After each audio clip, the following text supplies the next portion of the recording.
In downtown Richmond, you'll find street signs that bear some of history's most famous names.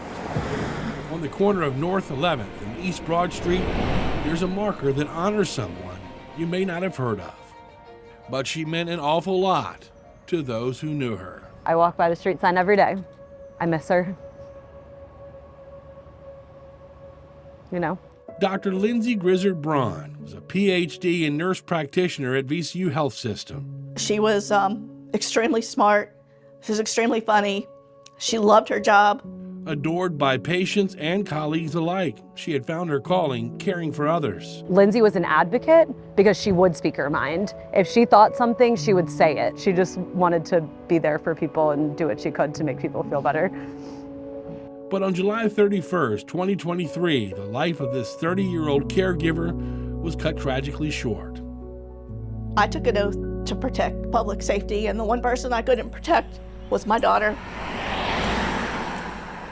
Just after 2 in the afternoon, Lindsey was pulling out of the driveway of her South Richmond home when she was T-boned by another vehicle. She had to be cut out of the car.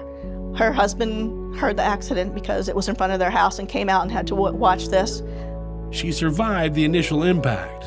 They took her to MCV where she worked, where she asked to go, where she started suffering from the whiplash. It was so violent that she started suffering strokes, and they lost her in emergency brain surgery. We lost her.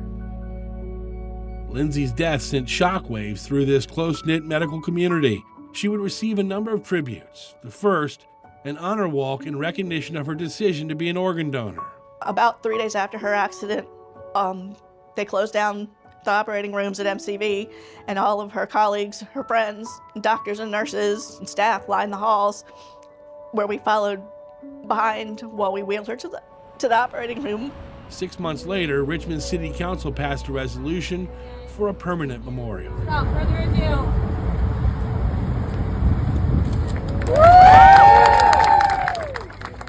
Right near the entrance of the hospital, that meant everything to her. It was incredible. And when you looked around and were like, wow, who can bring this many people into one space just to honor someone for a few minutes? Since it went up last year, Lindsey's mother, Mindy Applewhite, has made a couple of trips downtown to see her daughter sign, but she says each visit is accompanied by mixed emotions. Good memories because she's forever looking over her people at MCV that she loved.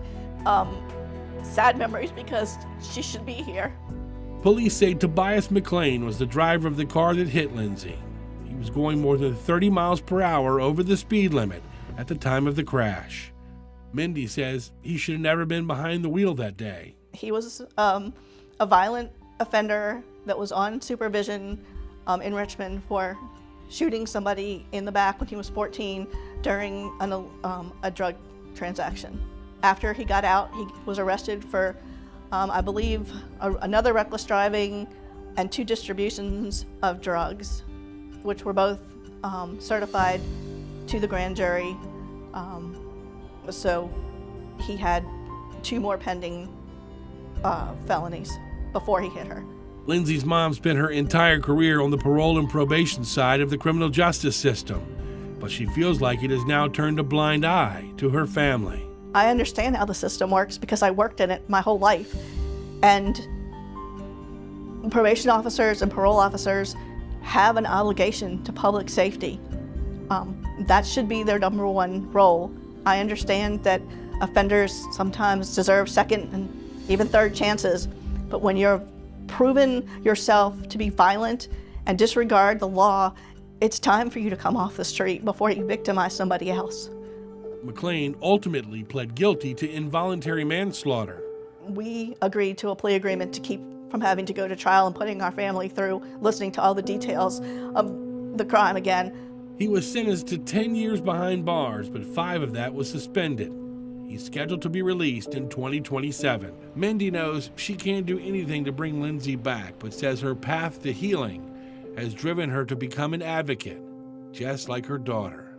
What would help me is to help other families not become victims. What would help me is if somebody, the public safety director, the governor, I don't care who, reviewed the policies at the probation offices about the arrest authority that they have and removing violent felons from the streets.